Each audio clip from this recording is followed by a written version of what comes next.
to another episode of the You Only Live Once Life and Business Innovation Style, where I, honey, bring you yummy conversations so that you can not only stay yummy in your body, but make the impact that you are meant to make here. So today's topic is on intuitive thinking. 3 keys to intuitive thinking for your career, for your business, or for your life. Why is this topic so important? Because the biggest challenges, especially in the world today where information is so fast moving, we don't know what the next step is. Unknowns are abound. Safety and security are in the air. And especially when you don't know what's going to happen in a week's time or a month's time or even a year's time, there's not enough information for us to go through deliberate decision-making patterns or even rational or analytical decision-making. So in essence, at the moment, what we can do is we could rely and hone in our intuitive thinking abilities for decision-making and for you to be able to not only connect to yourself, but the answers within you that already has a well-formed information. So the first step to intuitive thinking and access this wealth of information that's not only connected to your inner core, but also the larger consciousness field and vibes. And it may sound a little woo-woo, but in fact, there is a lot of evidence that shows that there is a larger information field in the world that we can tap into, that nature follows, birds follows when they're migrating, and there's a larger part within us that we can also tap into that encompasses the things that our unconscious mind, which is 80% of the iceberg, if you've seen the iceberg picture, that we have access to, that we aren't aware of most of the time. So the first step is to remove any interferences to that wealth and that big sea of knowledge. And interferences will not only cloud your judgment, but would also interfere with the quality of the information inside. So informations and emotions that are anger or upset, stress, sadness, anxiety, frustration, any type of emotion actually detracts us from accessing that. Any thought patterns, thought processes that puts us off center also is a contributor to remove ourselves from that inner aligned space. So when you can remove those feelings, remove those detractors, remove those thought patterns, you're more able to access that strength and that balanced voice within. So the second thing to intuitive thinking is to understand what's your intuition versus your ego. And intuition is something that is all-knowing and there's a knowingness, there's a short answer, there is a feeling, a gut feeling of yes or no, whereas your ego likes to talk and it has a lot more sentences, and it's driven often by fear of death. It wants to survive, and it cares about different elements that threatens its existence.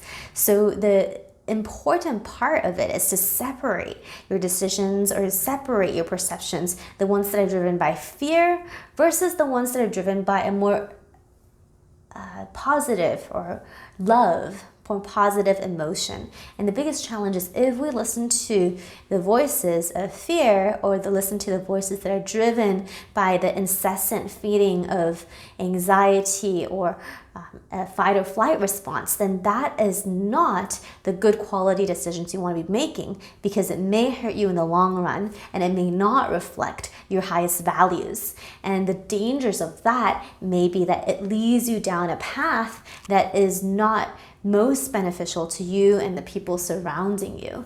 And at times, they may seem to have short-term benefits, but longer-term costs in order to live in integrity with yourself and in integrity with the values that you hold.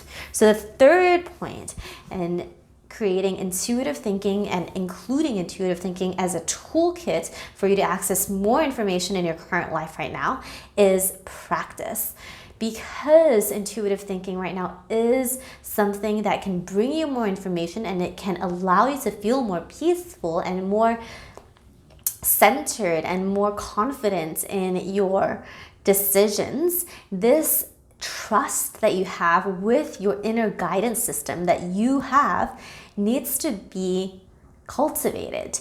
And while it may seem a pretty daunting task, especially if you're feeling worry or doubt whether or not this is the true answer, it is something that is not too late to start, and it's always the right time to start and cultivate and continue cultivating today. Let this be a reminder and let this be an inspiration for you to do that.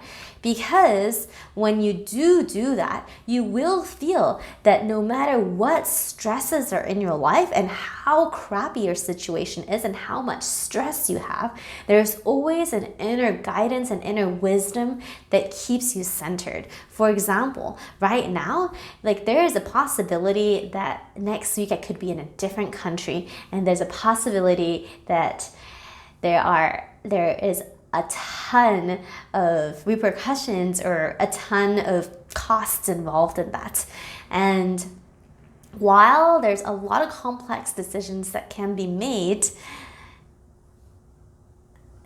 typically there's going to be there can be a lot of stress during this time. And in fact, a lot of people who I've talked about this feel even more stressed out for me. And in this time, it's more important to connect to intuition and connect to your center so that you can find what the right answer is for you at the moment, and then present that in a discussion in a group if you're making a group decision.